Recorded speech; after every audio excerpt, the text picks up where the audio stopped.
long time. Hey, April. Howdy. Rough day. Sounds like it's because you were just maybe it was just because you were just talking on another one. No, my voice just wants to be a pain in the ass. Just when I think it's better, it goes, nope, just kidding. Got to keep you on your toes. That's the purpose of it. Especially when you have something to say. That's when it does. That's when it can be the worst. Yeah, and it annoys me when my mother's trying to ask me a question. I'm like, you can't hear me. I know you want an answer, but you're not going to hear me. Zachary Kim just posed an interesting question. It was a time travel question. He was like wondering if people would be interested in going back 1,000,000 years times their years that they are old. So, like, I'd be going back 32 million years into the past. I was like, man, that just seems like so far back into the past. That would scare me a little bit. Not gonna lie. Like, I don't know if I could gather any information, or I would just die right away, or like, it wouldn't be like what information could you have from 32 million years ago that would help you in any way in the future? Maybe make fire if you're in a climate for it. Like, oh God, there's so many things I couldn't do. I'd be scared to go too far into the future, though, too. I don't know. We don't need to come in contact with the Terminators. Right. The cyborg takeover. You would spend just one day there. Yeah, I don't know if I'd fight for survival for one day. I don't know. I feel like it wouldn't go well. Once you saw a T-Rex run by, you go, yeah, okay, I'm good. Or what if you went back and just saw a past civilization? And like they were more advanced than us or something. I like the theory behind that Graham Hancock has, that we're humanity is a species with amnesia. Like he says that we might have had a more advanced race in the past that we give claim for. Like, we could have been more advanced before we were hunter and gatherers by the lineage given to us. But there's a few signs that he points to that help him with that hypothesis. It's usually like the age of the Great Pyramids, and knowing how old they are and why they have water erosion around them, and like how long ago there was water in Egypt, and when they can kind of compare the timelines. Right. And there's also some really big civilization that has an underground like structures and buildings and like a community off the coast of Japan, I think. And they know that the last time it was above the water was like insanely long. Didn't they find an underground city near Egypt? I possibly. I've heard of a few of them. Either that, or was it an underground city or tombs? I remember them talking about. That was something in the last 10 years.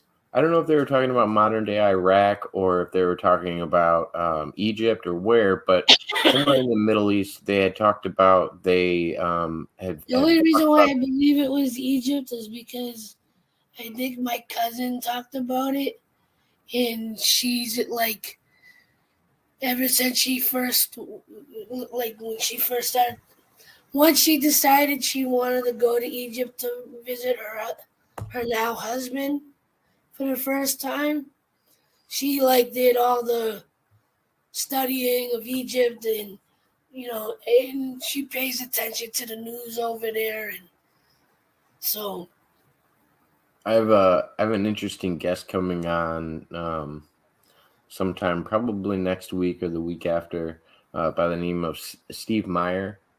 And he has a book that he wrote.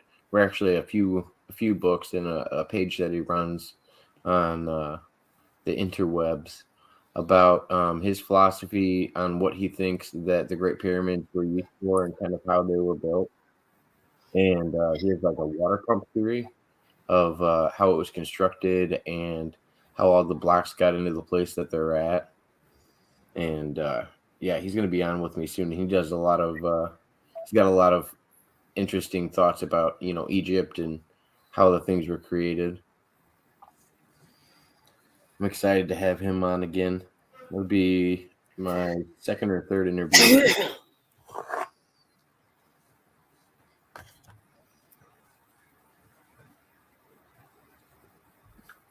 Okay, so you'd have to be 65 or 70 years old to see a T-Rex by Zachary Kim's logic, because that'd be 65 to 70 million years ago.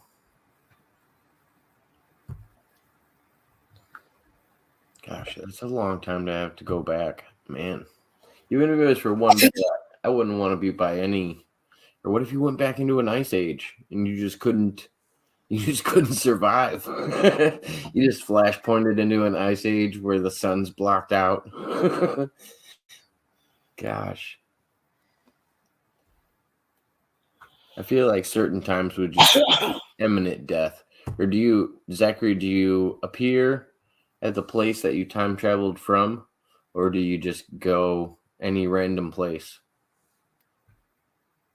Oh, it's Family Dromar. Hello, Family Dromar. Welcome. Come well.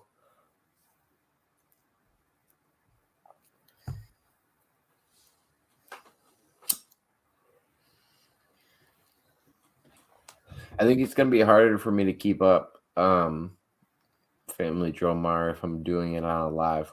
It's easier for me to do via text. I can't I can't do it when I'm not typing. That weird style that we were talking on Tiffany's live the other day. So the latest DigiArt I did on Maria's. Oh, nice. I saw the one that you posted up the other day. That one looked pretty cool. This one? No.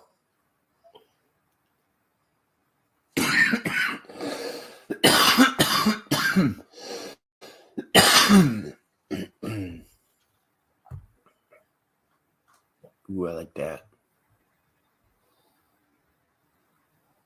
Yeah, that looks cool. That one.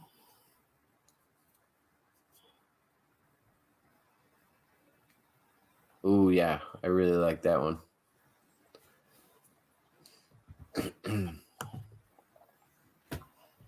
You go any random place to answer my question? Oh, okay.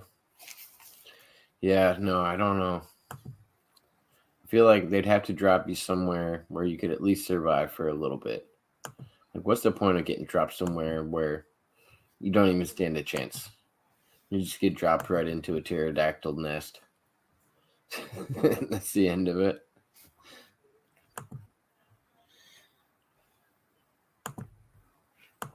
Thank you, everybody, for popping in. We had like 9 people in here earlier. I was super surprised.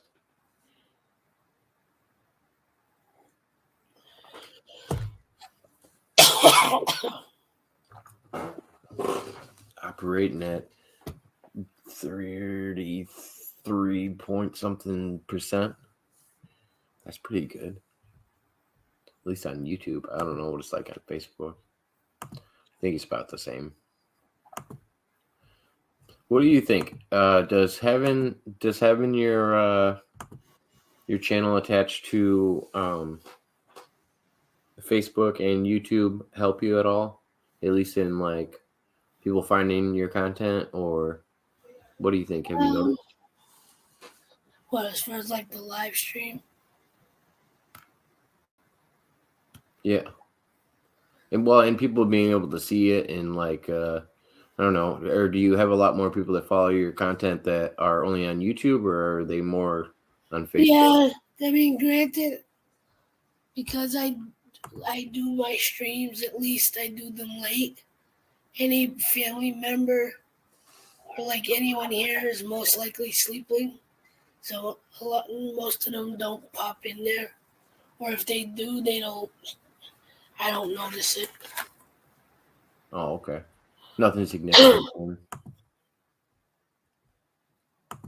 I haven't noticed anything too weird on YouTube. The mask I bought, it wasn't two masks. It was a mask and this. Yeah. I don't know why. It was a set. I don't. The mask has a wire in it. Drummer Family, he does this thing where he compares guests that There we was to What? characters in Disney movies and stuff like that. Did you see the second mask? What do you get in the TVs? Did you see another bag with a mask in it? Another bed? Because I bought a mask as well. Not the bed? Mask. Yeah, but is it a package? I don't know.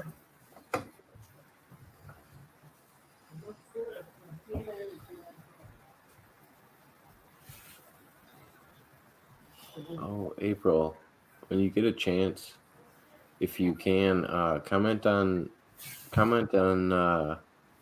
YouTube. That way I can give you a wrench so you can share your links to your channel and your artwork and stuff as well.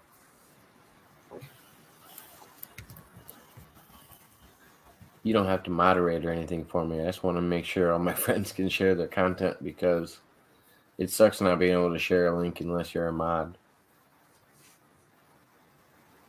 And I trust you. You're not going to send any crazy link. At least not that I know of. I don't know. You might have some secrets. I didn't finish that that virus yet. Oh, okay. Still working on it. Yeah. No. That was the first step in the new YouTube challenge thing I got into. Was don't talk about viruses on YouTube. I'm just joking. It didn't say that. I got into this promoting thing on Facebook/YouTube for YouTube channels. And yeah, I was like, because I thought it was cool that you and Tiffany met through there. Right. And so I was like, oh, that's what I want to do. Like, I want to get, I want to meet new people on there. I think it'd be cool. I don't want to do, like, I'm still going to be heavy on, I don't want to do sub for sub, because that really pisses me off. Right. But, the ironic thing is the whole hashtag I'm a creator. I think they still have their group, and every now and again I'll get a notification from it. yeah. But like, it's not necessarily as active as it once was.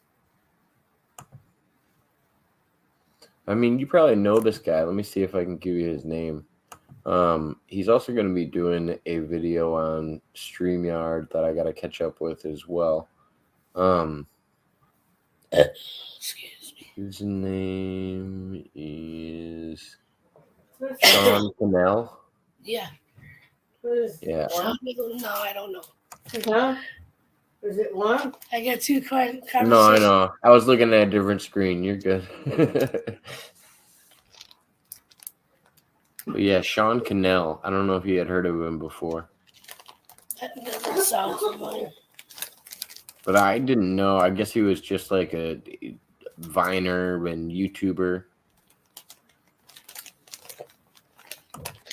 So being into martial arts and whatnot, mixed martial arts, have you gotten into any of the all the YouTube boxing stuff too, or that's not necessarily your direction? What do you mean, YouTube boxing? Like, so you don't even know about it then? What do you think I do? Okay, let's just pretend I know most martial arts, and I don't want to say a duo of brothers that I wouldn't necessarily declare as boxers. If this is who you're referring to, Yes. I do recognize one brother as being the better athlete of the two. And I think he's a very strong puncher. I think he's only had 2 legitimate fights in his career, and that was against Tyron Woodley. But I don't know if I necessarily think of them as boxers yet. No, I don't think that either one of them was that either. But I was just curious if that's something that you like. Maybe I wouldn't get into celebrity fighting. That's for sure. Like, so I was just actually talking about this. I'm going to be creating a YouTube channel for the gym that we're in. I showed a video earlier of a couple guys sparring at our gym. It was a guy that's probably going to end up coaching with us on the side. His name is Blake. He's a mixed martial arts fighter. And then another kid named Jake, who's strictly a boxer. He has very light wrestling in his past, but you can tell he's a very formative boxer, and he's very good at the basics when it comes to that. Not a lot of people have that base of boxing in our area. Boxing is big. I mean, I bet it's probably bigger in your area than it is mine. Like, we have a huge wrestling community in the Midwest, probably a big football community. But when it comes to boxing, you have to go closer to Chicago to get it. Right. So I don't know. I don't know. I'm excited. I'm gonna probably start doing videos that. We always know it's Herman's fault. Oh, Jacob, you didn't have to put us all as mods, but thank you. Yeah, it's not a problem. I wanted to make everybody one. I want everybody to be able to share their content, say when they're live and everything else, and it'll help me. And all right, so this is kind of why I started my channel before. I like doing interviews and stuff like that and talking to people, but at the same time, like when I first met Tiffany and all these other channels, I was like, hey, I don't want anybody getting picked on YouTube, and so I would try to give people a heads up. Like, I remember I started telling people when there was a fake channel of me running around. I tried to tell people when there was these bots that were coming in, and at the time when I first saw them, they were all girls' names, and they were sharing these links. And then all of a sudden, they were all over everybody's page, and everybody saw them too. I just started getting them again the other day, but I don't know. It's interesting. I've always wanted to make sure all my friends can hang out on YouTube and not have to deal with the drama of YouTube as much as possible.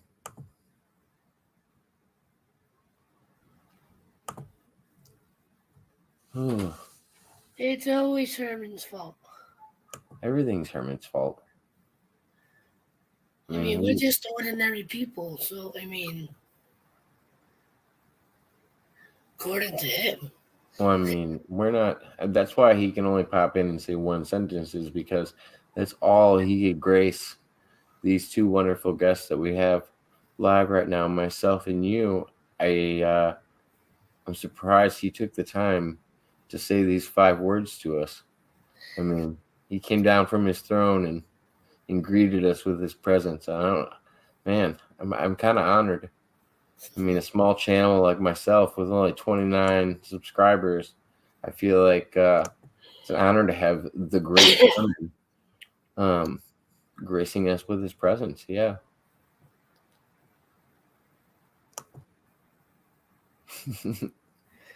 Yeah, he probably did do it.